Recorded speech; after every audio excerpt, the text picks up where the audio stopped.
अच्छा, गुण का प्रपोर्शन सब में अलग अलग है। परम सात्विक व्यक्ति में भी तमोगुण का अंश होता है। जो परम सात्विक व्यक्ति है उसमें भी तमोगुण का अंश होगा, और जो घोर तमोगुणी है उसमें भी सत्व गुण के विकसित होने की संभावना है। उस सीड उसके अंदर भी है। और मुझे लगता है कि अगर ये हम समझ लेना तो ये जो हम दिन रात जज करते रहते हैं ना लोगों को, ये अच्छा है ये बुरा है, इससे बच जाए हम, मन की शांति को उपलब्ध हो जाए। गीता में भगवान ने इस विज्ञान का रहस्योद्घाटन किया है। भगवान कह रहे गुण गुण में बरतता है। आपका सबका अनुभव होगा ये। ऐसा भी थोड़ी देर पहले आपसे मैं कह रहा था, आप ही के भीतर कुछ देर पहले बड़ा सुंदर बड़ा पवित्र विचार आ रहा होगा, कुछ देर बाद आप देखेंगे बड़ा मैला कुचैला सा विचार आने लगा, आपका चिंतन बड़ा मैला हो गया, मन अशांत हो गया। व्यक्ति उसको नहीं समझता है तो क्या कहता है, कह रहे पता नहीं क्यों बड़ा लो फील कर रहे हैं, पता नहीं क्यों बड़ा लो फील कर रहे हैं, सब कुछ ठीक है, फीलिंग वेरी लो। फिर व्यक्ति भागता है, दौड़ता है, साइकेट्रिस्ट के पास जाएगा, काउंसलिंग कराएगा, थेरेपी कराएगा, पर बाहर उसका कोई इलाज है नहीं। वो घटना तो आपके भीतर घट रही है, उसका कारण भी आपके भीतर है, उसका निवारण भी आपके भीतर है, वही आपको खोजना पड़ेगा, तभी समाधान होगा। तो तमोगुण का जो लक्षण है वो जड़ता है, पड़ा है बस व्यक्ति। अच्छा, रजोगुण बहुत होगा तो क्या हो जाएगा, वर्कोहॉलिक। उसको अब चैन ही नहीं है, सुबह से लेकर रात तक। रात में भी जब लेटा है तो कहीं ना कहीं उसके दिमाग में उसका लैपटॉप चल ही रहा है, उसकी स्क्रीन सामने है, उसकी जो भीतर गिनती चल रही है ना वो वहां भी चल रही है। वो बेचारा चैन से ना खा रहा है ना सो रहा है। उससे कोई पूछे इतनी मेहनत कर क्यों रहा है, उसको भी नहीं पता है, लेकिन वो जो उसके भीतर बढ़ा हुआ रजोगुण है ना वो उससे सब करा रहा है। शांति, स्थिरता, जिसको आप काम एंड कंपोज्ड होना कहते हो, वो शांति, वो स्थिरता, वो सत्वगुण का परिणाम है, वो सत्वगुण का प्रसाद है। तो भगवान क्या कह रहे हैं, जो तमोगुणी है बोले वो मेरे बारे में सोचते भी नहीं। अब भगवान के बारे में कौन नहीं सोचने दे रहा है, बड़ा हुआ तमोगुण नहीं सोचने दे रहा है। जहां से आज ये डिस्कशन, ये चर्चा आरंभ हुई, अब आपका लाइफस्टाइल तो ऐसा है जो आपके जीवन में घोर तमोगुण बढ़ाने वाला है। आप लाइफस्टाइल तो आप ऐसा आपने अपनाया है, आप बात सुख शांति की करोगे तो ऐसे कैसे होगा भाई। हर क्रिया की अपनी एक प्रतिक्रिया है ना, वो निश्चित है। हर एक्शन का अपना एक रिएक्शन है, वो निश्चित है, आप उससे बच नहीं सकते। तो रजस बहुत बढ़ जाएगा, फिर व्यक्ति को लगेगा भाई ये भी करना है, वो भी करना है, ये भी कर लूं, वो भी कर लूं, सारी दुनिया घूमनी है मुझे, ये भी देखना है, वो भी देखना है। पर लेकिन जो व्यक्ति इस रहस्य को जान गया है वो उस व्यक्ति को नहीं देख रहा है। जो व्यक्ति ये बात बोल रहा है, जो व्यक्ति ऐसा कर रहा है, वो उसको नहीं देख रहा है। वो देख रहा है भाई इसके भीतर जो बढ़ा हुआ रजोगुण है ना, ये सब करा रहा है इससे, ये करा रहा है इससे। तो अगर इसको इससे बचाना है तो फिर इसके जीवन को कुछ ऐसा आकार देना पड़ेगा जिससे ये तमस और रजस इसके जीवन से कम।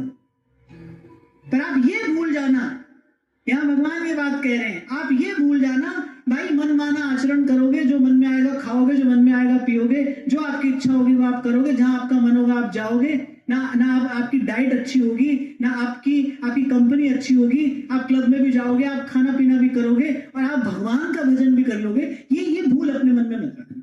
मन में नहीं जाएगा उस ओर, करना तो बहुत दूर की बात है, मन में नहीं जाएगा उस ओर। मिल जाएंगे आपको, आज के संसार में ऐसे लोगों की अधिकता है, मिल जाएंगे आपको ऐसे लोग, they don't even want the idea of God in their life. उनको वो विचार भी नहीं चाहिए। मैंने कहा ना तमोगुण का लक्षण है जड़ता, वो बुद्धि को इतना जड़ कर देता है, बुद्धि इतनी जड़ हो गई है, वो खाने पीने से ज्यादा कुछ सोच ही नहीं पाते। देखिए मैंने ऐसे लोग, आज दोपहर को क्या बनेगा इसके लिए वो आधा घंटा डिस्कशन करते हैं। क्या बनेगा आज शाम को पार्टी में जाना है, पहनेंगे क्या, 6 घंटा लगाते हैं वो उसके लिए। And this is not luxury, I am sorry, ये लग्जरी नहीं है। आप सोचेंगे हम तो इतने समृद्ध हैं, यही हमारा जीवन है, this is our life so cool, this is not luxury, this is tamas. ये आपकी बुद्धि की जड़ता है जो इससे आगे आपको सोचने ही नहीं दे रही। जो लोग अपने आप को यही सब प्राप्त करके और ब्लेस्ड फील करते हैं, they should come out of this confusion and illusion. This is not a blessing, ये बढ़ा हुआ तमस है, ये जड़ता है। ये जो पंपन शो आज चारों तरफ देखने को मिलता है, ज्वेलरी खरीदी, घर खरीदा, गाड़ी खरीदी। अच्छा देखो कैसे कैसे वर्ड्स यूज करके आपको फंसाया गया है। आपके व्हाट्सएप पे आप क्या लगाते हैं?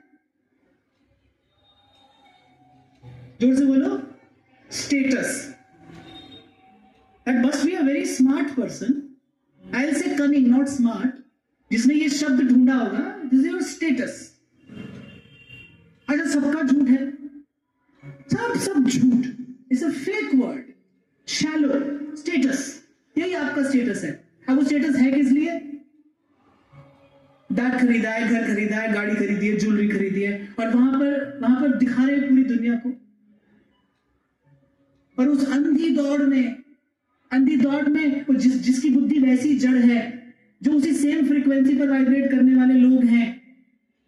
दो ही प्रकार से देखना चाहिए इस दुनिया को। अगर if you really want to stay calm, या तो मैंने कहा कि 3 गुणों का पुतला है व्यक्ति, या फिर there is something which is vibrating on a particular frequency.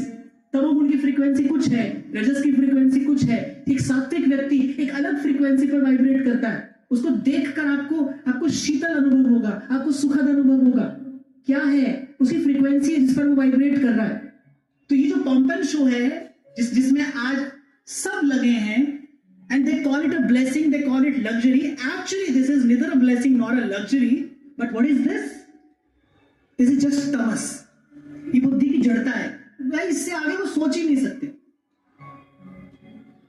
Expensive watches, bags, cars, and you call it luxury. ये सब जड़ वस्तुएं, ये सब सामान आपने अपनी जिंदगी में इकट्ठा किया, इसने आपका मन लिया, आपको पता नहीं कितने क्लेश दिए, और इसको पाने के लिए जो पाप आपने किए, जो छल कपट के बीज आपने डाले, उसकी तो अभी गिनती करने का समय नहीं आया। वो तो समय आएगा। बुल्ले शाह पता कहां लग्सी, चिड़ी फंसी हाथ बाजा, संत कहते हैं। वो तो समय जब कभी आएगा तब उसका हिसाब होगा। और आप इसके बारे में कुछ नहीं सोच रहे, आप बस दौड़ रहे हैं इसी के पीछे। क्या है? बुद्धि की जड़ता है।